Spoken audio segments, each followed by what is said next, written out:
Hey guys, Mike Bonfanti here with Financial Planning Sessions. As a follow-up to my Budgeting Sucks video, I'm going to run you through the easiest ways that I've found to track and manage your budget.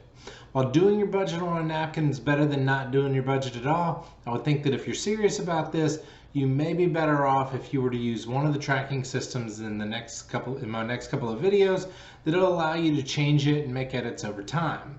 What I'd like to do is walk you through three different systems. This first one is driven by you, and the other two are data aggregation computer programs that once you set them up, they'll track everything for you and give you reports. So let's go ahead and get started. The first one is simply an Excel spreadsheet I made up quite some time ago to give to people that didn't already have a budget. A lot of people like this because you can go in and edit these things anytime you feel like it's necessary. If your expenses are going up or down, you can change it whenever you need to. Everything with an asterisk is typically something that's going to fall through on a paycheck. But what I would encourage you to do is use gross income. So just grab your paycheck stub and what you get paid on a monthly basis, multiply to calculate what that number is actually. But what you get paid on a monthly basis, and then subtract out what you put into your retirement and your taxes and those types of things. So you're really getting an accurate picture of what's happening monthly. And one of the reasons you want to do that is because no job is certain that you're going to be there from here on out anymore. So it's not like you're going to work in the same place for 30 or 40 years. Some people may, but it's the exception, not the rule anymore. So you want to be clear on what you're putting in retirement and health and life insurance and those types of things that you're paying for through your paycheck stub, rather than net. Use gross. So with that, you'll notice that the savings and taxes are in the discretionary area. The reason that they're there is that if you get hit by a bus, or you become disabled, or you lose your job, you're no longer going to be paying these taxes. You're no longer going to be saving in that 401k.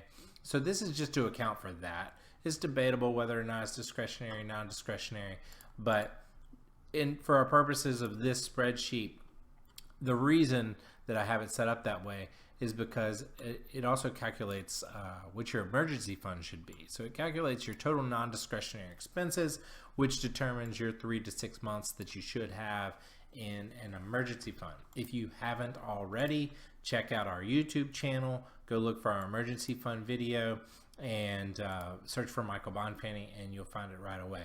It's pretty straightforward, the video, but it'll tell you what you should be at in this range between 3 and 6 months worth of expenses there.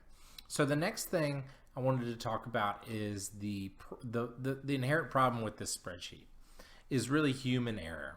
So a lot of people forget that they spent $1,300 on that vacation, or a lot of people forget that they had new tires that they had to spend $900 on last year.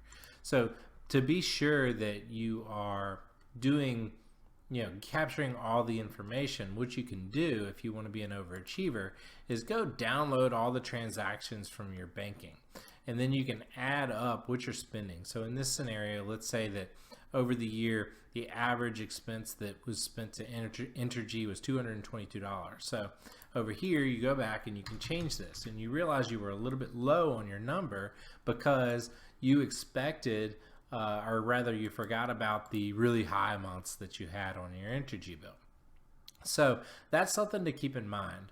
So when you're looking at this, if you see that you have $1,000 left over a month or something like that, what you need to do is be honest with yourself. Ask yourself, is my checking or savings account actually growing by $1,000 a month, or am I missing something? Are my expenses really not capturing everything that's happening?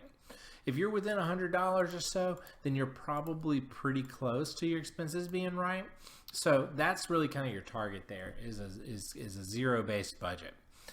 If you want a copy of this spreadsheet, please send me an email to michael@bonfantiinvestments.com, and I'll be sure to get a copy out for your use. I'll be doing 2 more videos that'll go into some detail on mint.com and our planning software that you can find directly on our website. You have access to that, and you can use that to track or manage your expenses. But if you have any questions or like help getting started on your budget, again, email me at michael@bonfantiinvestments.com, and I'll walk you through our process.